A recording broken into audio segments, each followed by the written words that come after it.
Herkese merhaba, ben Zeynep. Hobisever YouTube kanalıma hoş geldiniz. Bugün sizlere tığ işi çanta modeli anlatacağım. Buket çanta yapacağız arkadaşlar. Yapımı çok kolay ve gerçekten tam baştan sona anlattığım bir videoyla umarım sizler de yaparsınız. Ben şöyle sizlere biraz çantamı tanıtmak istiyorum. Yuvarlak bir taban şeklinde başladığımız çantamızı daha sonra trabzanlarla duvar kısmını yapıyoruz.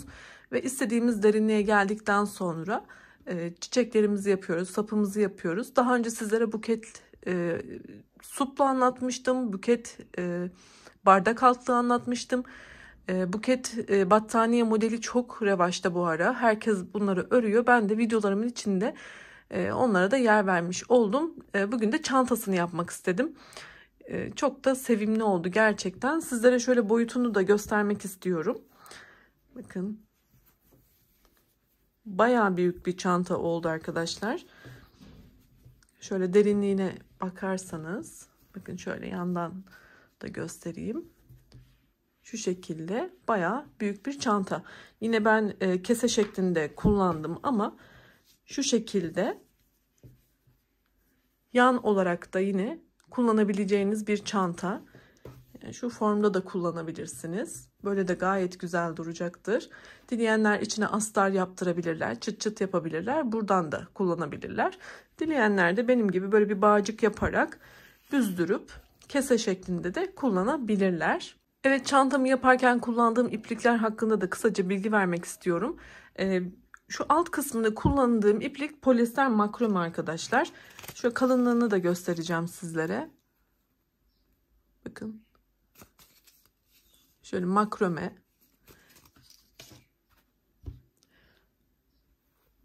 Şu çiçekleri yaptığım kısımlarda ise sapını koton bir iplik kullandım. Şöyle göstereceğim onu da. Koton bir iplik.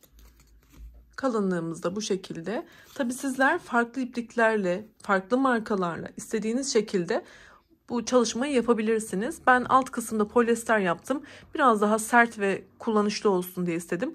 Burada da koton kullanabilirsiniz. İçine astar yaptırabilirsiniz. Çıt çıt yaptırabilirsiniz. Dediğim gibi diğer tercihler size kalmış. Şu kısımlarda farklı iplikler yine kullanabilirsiniz. Elinizde olan iplikleri değerlendirebilirsiniz. Yine çantamın sapı yapımını da anlatacağım sizlere. Tığımı da gösterip hemen videomuza geçelim. 3,5 milim bir de tığ kullandım arkadaşlar. Kanalıma abone olmadıysanız desteklerinizi de bekliyorum. Abonelikler biliyorsunuz ücretsiz. Hadi videomuza geçelim. Evet, bismillah diyelim ve başlayalım. Sihirli halka ile başlıyorum orta kısmına. Ve tabanımız oluşacak arkadaşlar. Daha sonra çantamızın duvar kısmını yapıyoruz. Sihirli halkamızı yapalım. Bir tane zincir yapıyorum. Eğer size zor geliyorsa zincirle de başlayabilirsiniz. Boşluğumuza batıyorum. Bir tane sık iğne yaptım. Devam ediyorum. İkinci sık iğnem. 3 4 bu şekilde 12 tane sık iğne olana kadar devam edelim. Evet, 12 tane sık iğnemizi yaptıktan sonra şu küçük ipimizi çekerek orta boşluğumuzu kapatıyoruz. Şimdi ilk sık iğnemden batıyorum. 1 aynı yere tekrar batıyorum. 2 tane sık iğne yapıyorum. Ve şuradaki ilk başlangıçtaki sık iğnem benim tam bir tur yaptıktan sonra sürekli başlangıç yerimi göstereceği için yer tutucu yapıyorum. Sizler yapmadan da evet devam edebilirsiniz ya da küçük bir ip de bağlayabilirsiniz. Şimdi tüm sık iğnelere çift batarak ikişer ikişer batarak tam bir tur devam ediyoruz. Aynı yere 2 tane sık iğne yaparak ilerleyelim. Evet, bu sırayı çift sık iğne yaparak sona kadar geldim. Şimdi yer tutucumun olduğu yerde şöyle şunu çıkartacağım. Buraya da 2 tane sık iğne yaparak sıramı tamamlıyorum. Şimdi ilk boşlukta, sık iğne boşluğunda 2 tane sık iğne yapıyorum. 1 2 yer tutucumu yine şu ilkinden işaretliyorum. Bakın şu şekilde. Şimdi bir tane tek yapıyorum. bir tane çift.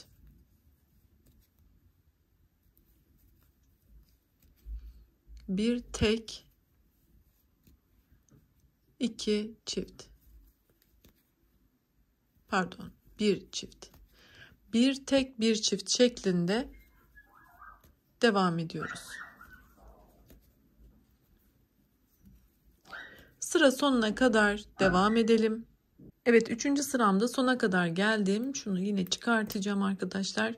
Ve burada yer tutucumu çıkarttığım noktada bir tane tek sık iğne yaparak sıramı tamamlıyorum.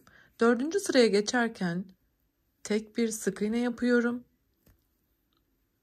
Ve yer tutucumu takıyorum. Şuraya hemen. Şimdi hepsine tek sık iğne yaparak tam bir tur devam ediyorum.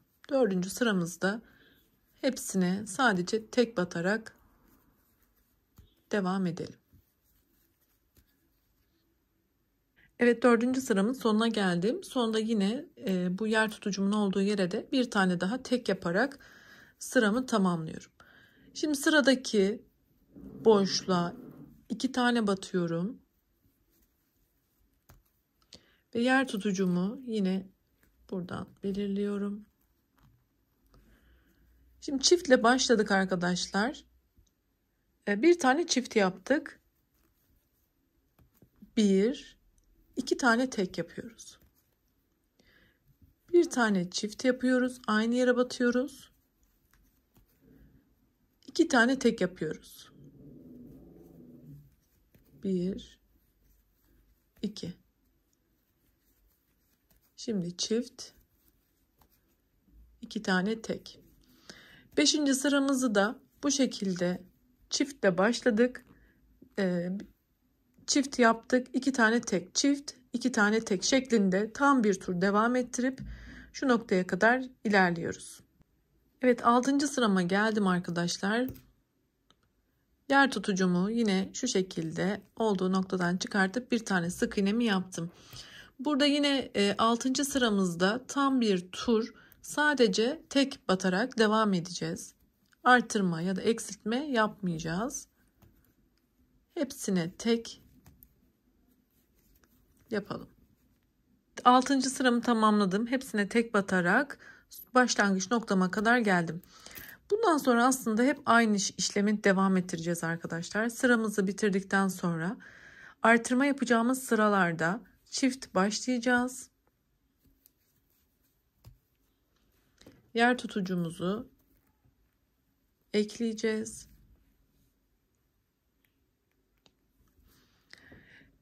Şimdi bu sırada 7. sırada çiftle başladık. 3 tane tek yapacağız.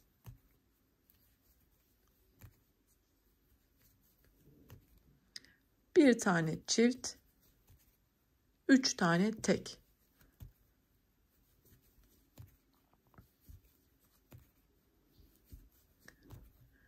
Bundan sonra giderek kendiliğinden zaten artacak. 7. sıramızı çift başladık. 3 tane tek yaptık. Çift, 3 tek. Bu sırayı tamamladıktan sonra 8. sırada yine artırma yapmadığımız sıra, hepsine tek batarak bir tam tur devam edeceğiz. Bir sonraki sıra artırma sıramız olacak. Yine çiftle başlayacağız ama artık 4 tane tek yapacağız.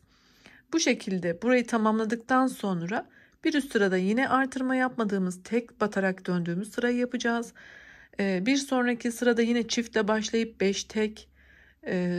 Daha sonra yine artırma yapmadığımız sıra, sonra yine çiftle başlayıp 6 tek. Bu şekilde devam ederek istediğimiz genişliğe gelene kadar tabanımızı yapacağız. Ben şimdi yapmaya devam edeceğim ve kaç sıra yaptığımı da söyleyeceğim sizlere.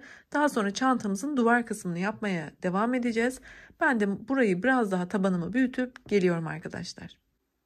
Taban sıramı örmeye devam ettirdim ve istediğim uzunluğa geldiğinde artık sonlandırdım. Şimdi sizlere sayısını ve sırasını da anlatarak göstermek istiyorum arkadaşlar. Ben 14 sıra yaptım. 13. sıramda bir çift 6 tek şeklinde artırmalı olan sıramı yaptıktan sonra 14. sıramda sadece tek batarak artırma ya da eksiltme olmaksızın yaptığım sırayı da yaptım ve tamamladım. Ölçü olarak da göstermek istiyorum. Şu şekilde koyduğumuzda 17 santimetre benim için yeterli oldu. Tabi sizler bunu daha büyük ya da daha küçük yapabilirsiniz. Artırma mantığımızı istediğiniz gibi artırarak ya da daha küçük yaparak da bunu ayarlayabilirsiniz. Dediğim gibi ben ölçüleriyle anlatıyorum ki sizler büyütmek ya da küçültmek isterseniz nasıl bir yöntem uygulamanız gerektiğini göstermiş olmak istiyorum. Dediğim gibi ben 14 sırada 17 santimle artık duvar kısmını yapmaya başlayacağım. Evet, devam edelim. Şimdi başlangıç noktama kadar geldim. Şurada son sık iğnemi de yapıyorum. Bu artırma olmadan yaptığım sıraydı ve burayı tamamladım. Duvar kısmını geçerken öncelikle bir tane yana ilmek kaydırarak bitirdim. 3 tane zincir yaparak başlatalım. Bunu bir trabzan kabul ediyorum ve hemen yanından devam ederek ikili trabzan yapmaya başlıyorum arkadaşlar. Çantamızın duvar kısmını 4 bölüme ayıracağız. Her trabzan bölümü 23 tane ikili trabzandan oluşacak. Ben şimdi sizlere mantığını tekrar yaptıktan sonra bir kez daha anlatacağım ama 23 tane trabzanı yapıp geliyorum. Evet, birinci bölümdeki 23 tane ikili trabzanımı yaptım. Şimdi bir tane zincir yapıyorum. Tığıma bir kere doladım. Sıradaki sık iğne boşluğunu atlayarak ikili trabzan yapmaya devam ediyorum. Bu bölümde de yine benim sayım 23. 23 tane ikili trabzan yapıyorum.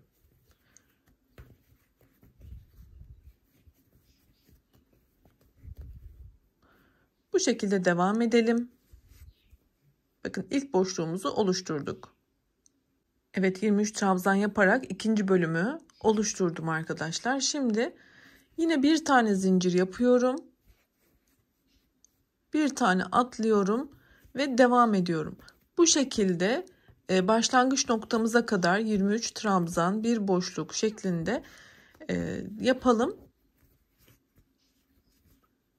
Şu noktada tekrar mantığını anlatacağım. Taban sayınızı büyütüp ya da küçülttüyseniz sayınızı nasıl bulacaksınız? Hemen bu sırayı tamamladıktan sonra anlatıyor olacağım. Evet, 4 parçaya ben ayırdım. Şurada 23 tane trabzan yaptım. Bir boşluk, 23 trabzan, bir boşluk, 23 trabzan, bir boşluk. Şimdi 23 tane trabzan yaptım. Bu noktada da yine bir boşluk oluşturacağız. Yani bir tane zincirimizi yaparak zincire batmıyorum. Yanındaki trabzanın şu üstündeki ilmekten ilmek kaydırıyorum ve şöyle sıramı tamamlıyorum.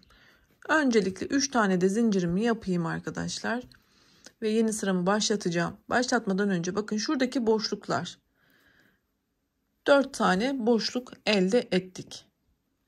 Eğer trabzan sayılı bu taban sayınız benimle aynıysa zaten modeli kurduk. Ama bu modeli, çantayı küçük ya da büyük yapıyorsanız buradaki sık iğne sayısı azaldığı ve arttığı için trabzanlardaki sayılar artar ya da azalır. Ama değişmeyen tek şey 4 eşit parçaya böleceğiz. Trabzan sayımızı bulmak için öncelikle 4 tane çıkartma yapacağız. Şuradaki son sayınız, sık iğne sayınızı sayacaksınız. 4 tane boşluk için sık iğne azalttıktan sonra toplam sık iğne sayınızdan kalanı 4'e böleceksiniz. Yani trabzan sayınız azalabilir, artabilir. Mantık budur. Son sıranızdaki sık iğne sayınızdan 4 çıkartın. Daha sonra kalan sayıyı 4'e bölün. Bu sizin trabzan sayınızı belirler. Yani tamamen küçük bir matematik hesaplaması. Eğer dediğim gibi benimle son sıranız aynıysa zaten bu sayıları elde edeceksiniz. Hiçbir sıkıntı olmayacak. Şimdi devam ediyorum. Burası ilk trabzanım. Şimdi yanındakinden şöyle ikili trabzan yapmaya başlıyorum. Yine aynı şekilde 23 sayısını takip edeceğim. İkinci sıramda da şu noktaya kadar geleceğim. Orada geçişi yine gösteriyor olacağım. İkinci sıramı da devam ettirdim. İlk bölümümdeki trabzanları 23'e tamamladım. Şimdi şu boşluklar daima boşluk olarak ilerleyeceği için bir tane zincir yapıyorum. Tığıma bir kez doladım. İkinci bölümün ilk trabzanının tepesinden başlayarak ilk boşluğumu yine yaptım. Aynı şekilde devam ediyorum arkadaşlar. Trabzanların tepesine trabzan, boşluklarda yine bir zincir boşluk ilerleyeceğiz. İkinci sıramızı da bu şekilde tamamlayacağız. Şu son bitiş kısmında küçük bir püf noktası var. Burayı göstereceğim. Ben şimdi burayı bir tam tur devam ettirip geliyorum. Evet, ikinci sıramın sonuna geldim. Burada yine bir tane zincirimi yapıyorum ve zincirin değil, buradaki trabzanın üstünden şöyle ilmek kaydırarak eklememi yapıyorum. Yine üst sıraya çıkmak için 3 zincirimi yaparak yeni sıramı başlatıyorum. Artık azaltma ya da eksiltme olmaksızın aynı sayılarla devam ediyoruz. Bu boşluklar daima boşluk olarak ilerleyecek. Üst sıralarda da arkadaşlar buradaki boşluklarımızı daima boşluk olarak yapalım. Şöyle ve bunu devam ettirdikten sonra yine sıra başlangıcımız aynı şekilde olacak ve artık modelimiz böyle yukarıya doğru çanta formuna bakın girmeye başladı bile. Ben de yapayım, sıra sayısını yine sizlere belirtiyor olacağım. Dediğim gibi şurada boşlukları devam ettirip trabzanları yapalım. Ben de hazırlayıp geliyorum. Evet, ben çantamın duvar kısmının sıralarını tamamladım. Şöyle bir derinlik elde ettim. Toplamda 15 sıra olana kadar yaptım. Buradaki trabzan sayımız 15. Tabi sizler daha derin ya da daha alçak isterseniz sayınızı değiştirebilirsiniz. Daha sonra ipimi de kestim arkadaşlar. Şimdi burada kapatma işlemini yapacağız. Son trabzanımı yaptıktan sonra bir tane zincirimi yine yapıyorum. İpimi bırakıyorum. Daha sonra şurada zincirimden sonra gelen ilk trabzana şöyle tığımı batırdım. İpimi arkadan öne çekiyorum. Zincirden arka ilmeğinden batırdım tığımı. Şimdi bu ipi de arkaya alıyorum. Burada da bir ilmek oluşturarak sıramı tamamlamış oldum. Şimdi bu ipimizi mümkün olduğu kadar ilerleterek bir düğüm atalım. Burada çok çekiştirmeden, şu formu bozmadan bir düğüm atıp daha sonra yok edip keselim arkadaşlar. Polyester makromeleri ben genellikle bu işlemi yaptıktan sonra çakmak yardımıyla şöyle hafif yakarak yapıştırıyorum ki hem uçları açılmasın hem de daha sağlam olsun. Yapışıyor çünkü ve kopmuyor artık. Evet, bu şekilde çantamızı yaptık. Şöyle size ölçüsünü de göstermek istiyorum. Yani şu yaptığım ölçünün metre olarak karşılığını. Bakın 18 santim arkadaşlar. 18 santim olana kadar yaptım.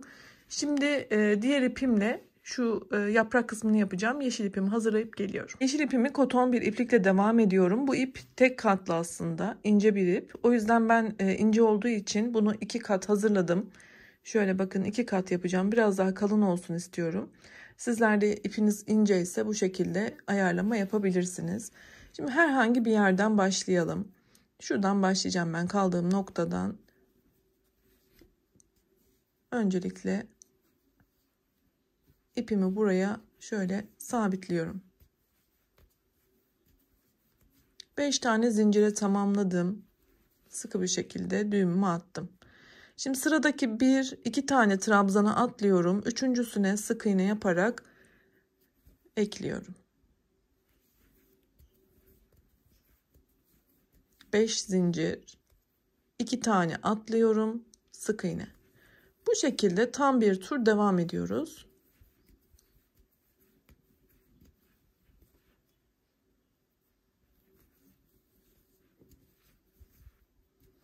Bakın bu şekilde devam edeceğiz. Şu noktalara geldiğimizde buradaki geçiş zincirlerini de bir olarak sayacağız muhakkak. O şekilde buraları da ayarlayın arkadaşlar. 2 atlayarak sık iğne yapın. Ben de tamamlayıp geliyorum. Ben tam bir tur devam ettim. Başlangıç noktama kadar ilerledim. Bu noktada arkadaşlar şu başlangıç kısmımızdan batıp şuradan batayım. Oradan biraz zor oldu. Şöyle kaydırmayla eklememi yapıyorum. Daha sonra bakın şu ilk boşluğun içerisine bir tane sık iğne yaparak geçişimi yapıyorum. Buradaki boşlukların çift sayı olması önemli. Ve şimdi yapraklarımızın devamını yapacağız. Şimdi burada 4 tane zincir yapıyorum. Geriye dönük ikinci zincirden şöyle batıyorum. İlmek kaydırıyorum. 3 zincir. Aynı boşluğun içerisine sık iğne yapıyorum. Şöyle yaprağımız oluştu. Daha sonra yan boşluğa ilerliyorum. Buraya bir sık iğne ile ilerledim. 4 zincir. İlmek kaydırma. 3 zincir. Aynı yere sık iğne yapıyorum. Şimdi diğer boşluğa yine sık iğne ile geçerek 4 zincir aynı işlemi devam ettiriyoruz. Tam bir tur yapıp gelelim arkadaşlar. Evet, başlangıç noktama kadar geldim. Yine 3 zincirimi yapıp aynı yere bir tane sık iğne ile sabitliyorum. Ve yine başlangıçta yapmış olduğum şu boşluğa da ilmek kaydırarak eklememi yapıp bu sıramı bitiriyorum. Bir tane de zincir yapıp ipimizi keselim. Daha sonra çiçeklerimizi yani güllerimizi yapacağız arkadaşlar. Şu ipleri arkaya alalım ki daha muntazam olsun. Sonra bunları temizleyeceğiz.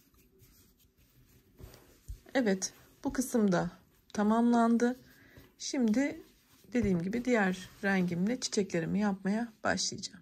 Ben yine koton iplikle yapacağım arkadaşlar. Güllerimi pembe olarak yapacağım bu kez. İsterseniz kırmızı da yapabilirsiniz. Daha önce bu şekilde bir supla ve bardak altlığı çalışmam olmuştu.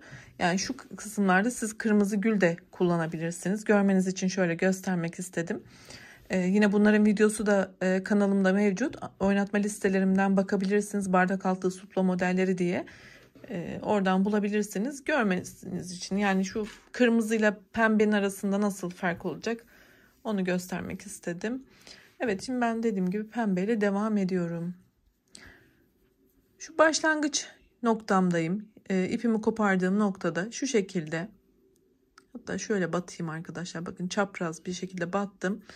İpimi biraz da şurada pay bırakıyorum ki daha sonra onu arkadan bağlayacağım. Öncelikle şöyle sabitliyorum.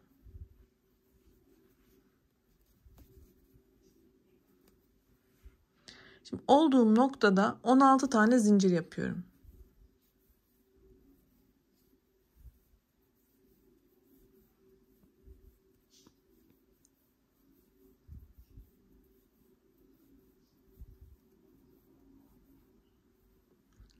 Aynı tığ ile devam ediyorum ben. 1, 2, 3, 4. zincire batıyorum. Buraya ikili trabzan yapıyorum. Bir kez daha battım. 2. Şimdi yanındaki zincire 3 tane ikili trabzan yapıyorum. Bundan sonra tüm zincirlere bitene kadar 3 tane ikili trabzan yaparak devam ediyorum.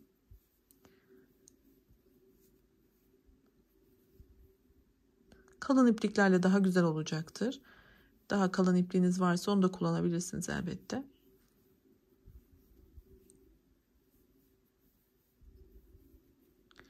Evet, tüm zincirlere 3 tane ikili trabzan yaparak sona kadar ilerleyelim. Evet, sona kadar trabzanlarımı yaptım. Sonda da bir tane zincir yaparak şöyle ipimi biraz uzun bırakıp kesiyorum. Dikeceğiz arkadaşlar.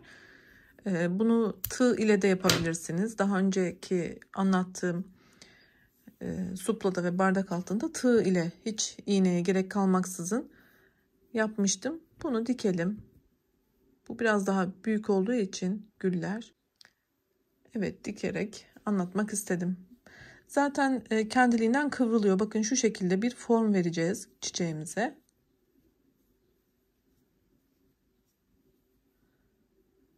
Evet, gülümüz oluştu. Şöyle bakın. Burada yapmamız gereken şu başlangıç kısmını öncelikle şöyle sabitlemek. Bunu şuradan bir tutturalım. Daha sonra arkasından bütün katmanları diktiğimizde emin olacak şekilde dikmek arkadaşlar. Yani kullanırken şöyle dağılmadan güzel güzel katmanları olsun. şöyle hepsini alarak dikeceğiz. Çok da formunu bozmamaya çalışın.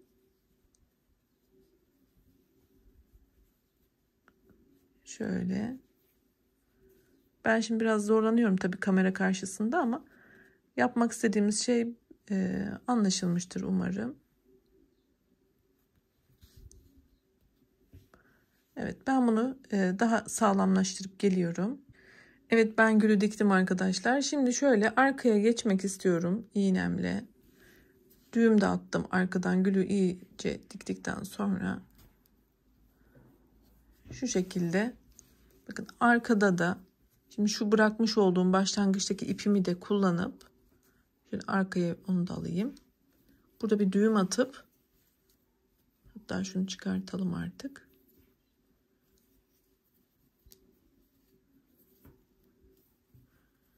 Burayı sıkıca sağlamlaştırdım. Tekrar gülümün içinden tığımı geçirip daha ince bir tığ ile yaparsanız daha iyi olacaktır. Bu ipi de içe çekeceğim.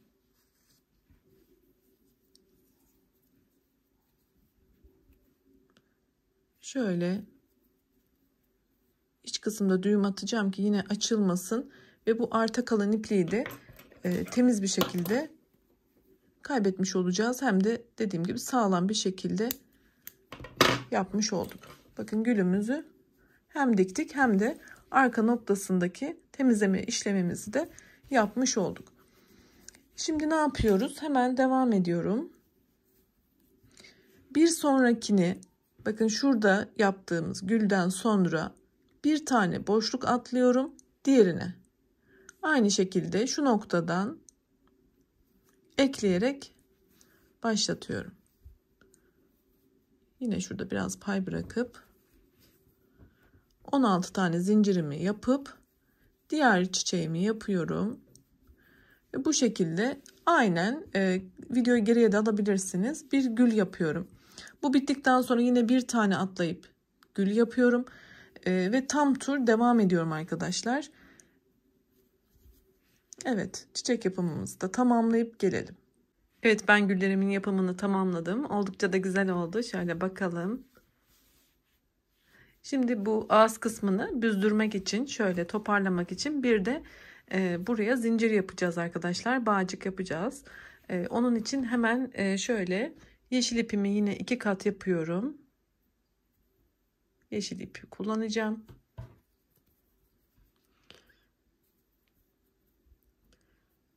Ve zincir yapıyorum. Bunu saymayacağım arkadaşlar. Sayı belirtmeden yapacağım. Şöyle baştan yapayım, açıldı. Yapacağım, ölçeceğim. Göz kararı ayarladıktan sonra sizlere de göstereceğim. Şimdi zincirimizi uzunca hazırlayalım. Evet arkadaşlar, ben zincirimi uzunca hazırladım. Hatta ucuna bir tane de gül iğne yaptım. Şöyle. Şimdi ben burada biraz da ip bıraktım. Eğer kısa olursa devam edeceğim zincir yapmama. Çünkü dediğim gibi göz kararı yapacağım. Şimdi şurası benim çantamın ön kısmı olacak. 2 tane burada çiçek yaprak ayırmıştık biliyorsunuz. Atlayarak yaptığımız için. Şuradan başlayacağım. Şimdi bir alttan bir üstten şeklinde bu ipi, zinciri yürüteceğim. Arkadan önden şeklinde. Bu şekilde tam bir tur ilerleteceğim. Ve şu noktadan tekrar çıkartacağım. Orada bir göz kararı yine kurdale yapıp büzdürüp bir bakacağım. Eğer hoşuma giderse uzunluğu ucuna bir tane gül yapacağım. Ben şimdi bunu bir hazırlayayım. Şöyle bir üstten bir alttan geçirerek öyle zincirimizin boyutuna karar verdiğimizde gülümüzü de yine yapmayı da gösteririm. Yapıp geliyorum. Evet, ben çantamın zincir kısmını şu şekilde hazırladım. Büzdürme işlemini de yaptım arkadaşlar. Şöyle sizlere yandan göstereyim, daha iyi sığacak. Bakın şöyle bir kurdale yaptıktan sonra buradaki uzunluk benim için yeterli geldi. Zaten biraz pay bıraktığım için kısa gelseydi zincirimi devam ettirecektim ama yeterli olduğu için artık burada göz kararı ayarladım. Şuradan da şöyle ipimi keseceğim. Bu ipi sonra yine yok edeceğiz. Öncelikle bu uç kısma da bir tane gül yapacağım için hemen onu başlatacağım. Şimdi sizler görün istedim burayı da. şöyle uç kısımdan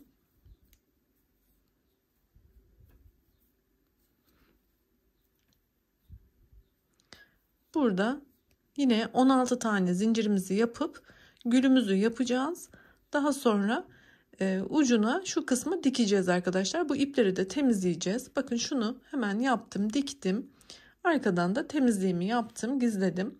Ben bunu tamamlayayım. Daha sonra çantamızın bir de sapını yapalım. Çok tatlı oldu. Gerçekten çok sevimli oldu.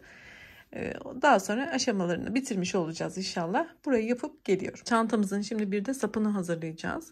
Öncelikle ben ipimi 2 kat hazırladım. Dikmek için uç kısmında da biraz pay bırakarak hemen yapmaya başlayacağım. Şöyle başlayalım.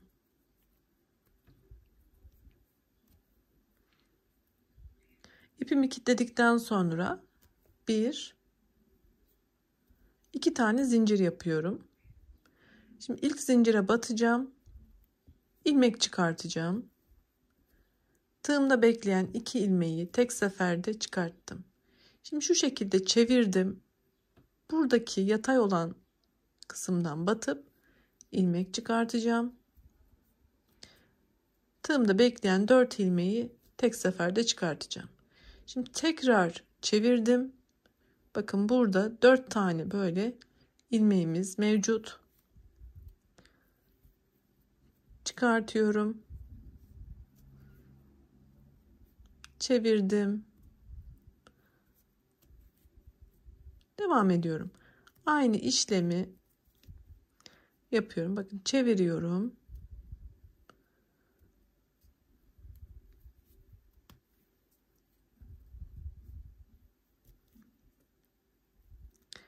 Bunu istediğimiz uzunluğa gelene kadar yapacağız. Kullandığınız bir çanta varsa onun askısıyla şu derin kısmından boyunu ölçerek sap kısmınızı ayarlamasını yapabilirsiniz. Ben de yaptıktan sonra ölçerek karar vereceğim arkadaşlar. O yüzden belirli bir ölçü veremiyorum. Herkesin boyu farklıdır. Çocuk için yaparsanız, yetişkin için yaparsanız farklı olacaktır. Şuradan çıkartıp artık zaten kendini belli ediyor. Bakın şu kısımlarda batacağımız yerler gözüküyor. Sadece biraz sıkı örüp daha dayanıklı olmasını sağlamak için zorlanıyorum ama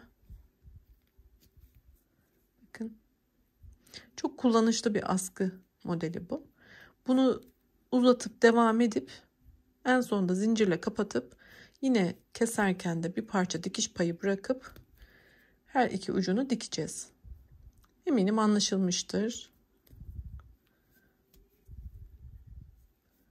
Şimdi ben de istediğim uzunluğa gelene kadar yapmaya devam edeceğim ve tekrar dikmeyi de göstereceğim arkadaşlar. Ve çantamızın sapını dikmeye geldi sıra.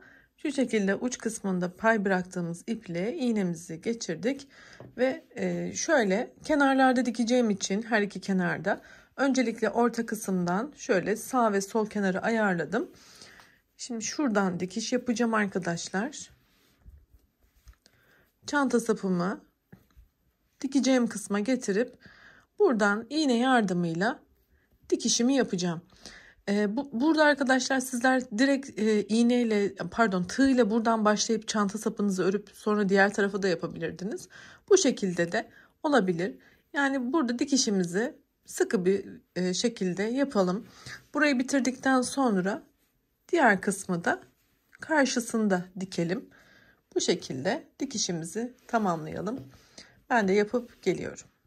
Evet arkadaşlar, ben çantamı tamamladım. Gerçekten çok güzel oldu. Umarım sizler de beğenmişsinizdir. Videomun sonundaki oynatma listeme de lütfen göz atın. Farklı çalışmalarımı da belki beğenir. Onları da beraber yaparız. Sağlıkla kalın, hoşça kalın. İyi günlerde kullanmak dileğiyle. Hoşça kalın.